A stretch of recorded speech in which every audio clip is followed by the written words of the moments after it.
por të u jepi mundësia të rrethuarve të merrnin frymë, do të kishin kohë më tepër për plane të reja dhe për të bërë çdo goditje. Duhej të vazhdonin me ushtar të freskët kundër mureve dhe mbrojtjeve të tyre të lodhur, të cilët kur ta shikonin atë këmbëngulje, ose do të hiqnin vetiu dorë nga mbrojtja, ose do të përplaseshin nga vetë pesha e atyre njerëzve të humbur, gjithë ajo fuqi trupi për një kohë aq të gjatë. Kështu, sipas mendimit të tyre, u hodhën kundër mureve fuqi të reja, më të zgjedhura dhe jo më të pakta. Dhe gjithçka u përtërit më shpejt se fjala që del nga goja. Dhe fet fati ndoshta do të ish ndjekur pas këta burra në përpjekjet e tyre, duke i braktisur fitimtarët sikur ata të qytetit. As pak më të ngatët të mos kishin patur të njëjtin kujdes për punët e veta, dhe kështu, duke vënë përballë forcash të freskëta, forcat gjithaq të freskëta, e ruajtën nderin që kishin fituar një herë dhe krejt fitoren. Barbarët hidheshin si egërsira të tërbuara, i predat, veçanërisht pranë portës, dhe me gjithë që rruga e ngushtë me zi nxinte dy kalorës. Ata vazhdonin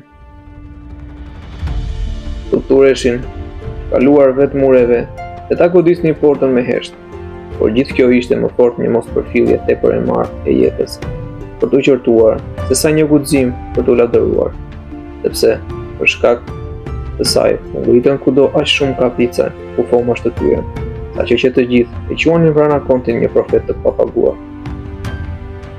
Plaku, duke mos e duruar dot më gjatë një pamje aq të vajtueshme, dhe një kërdi aq të madhe të vetëve, dha shenjën e tërheqjes. Muret u braktisën me një herë. Armiqtë u lanë, moria e filluar dhe zjarri i luftës nuk mbajti për këmbë.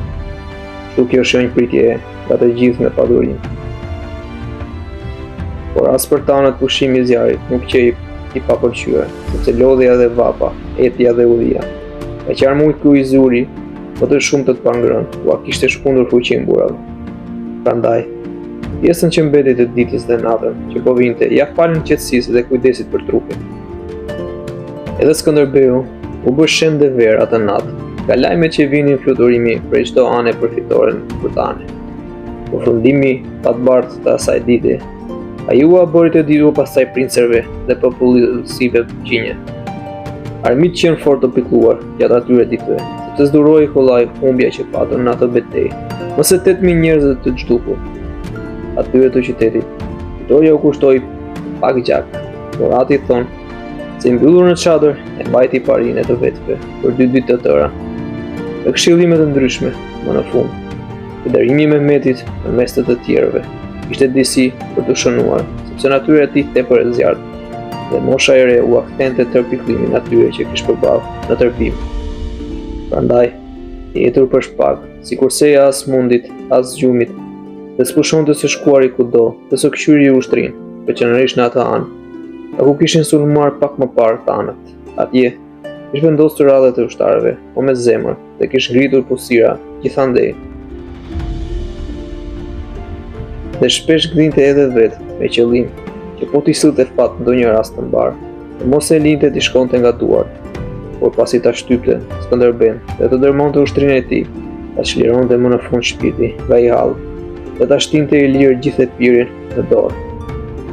Por këtë shpresë të tij e bën të shkonte kot planet plot mençuri të kryetrimit, i cili i merrte vesh mirë të gjithë, si nga të aratisurit, si nga zbulonjësit që dërngonte për ditë. Kështu ai ndë një ca ditë, pa bërë gjë, dhe me këtë ndërprerje e dërmoi armikun.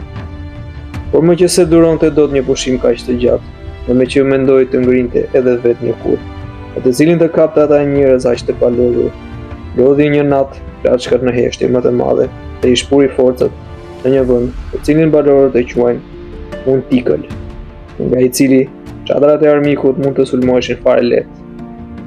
Tushemisht la vetëm 500 kalorës, bashkë me Tanushin dhe me Mojsin, të cilët, pasi bëri llogarinë e kohës dhe të rrugës, dhe pasi u shfaq planet e veta, i porositi që gjatë natës që po vinte, në kohë të orës së dytë, ta bënin sulmin kundër kampit të Tiranit prej asaj ane, nga e cila patën shpërthyer pak më parë, dhe sapo të hynin në vijën e parë të tij, të largoheshin, duke ikur të shpëndar, pa ai dhënë më asnjë mënyrë armikut mundësinë për të përleshur.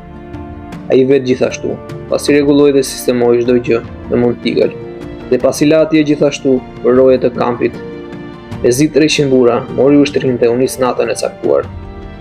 Ndërmjet ardhjes së tij të Mojsiut, kaloi pak kohë, sepse Kastrioti shpërtheu. Duke përfituar nga rasti andej nga ja kishin frikën fare pak, pasi ndjeu më parë poterën që u bë nga Joan, dhe përshjellimin që të merroi gjithçka nga ajo lëvizje. Kështu në kamp mbretëron të kudo pas siguria dhe një dridhëm shumë e madhe u hyri të gjithve, ndërsa një palë po vraponin këndej, një palë andej për të sprasur sulmet e armiqve.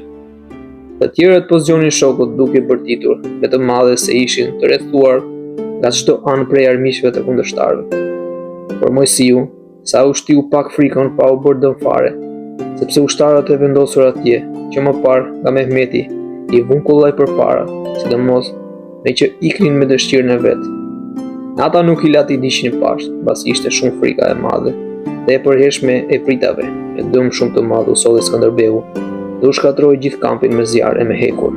Me gjithë këtë, ky turpërim nuk vazhdoi më gjatë për shkak se po vraponin tokë një mizëri shumë e madhe njerëzish, dhe po i largonin nga kampi tanët, të cilët kishin frikë, i provonin forcat e gjithë asaj, mizërie në fushë të hapur.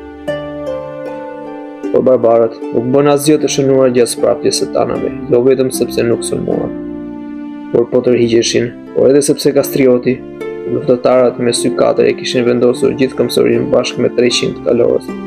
Por çdo të pritur jo larg prapa shpinës, dhe kështu i pritur me gëzime e brohovin të madhe prej tyre, vazhdoi rrugën, pa ndalur as pak gjatë gjithë natës që mbeti.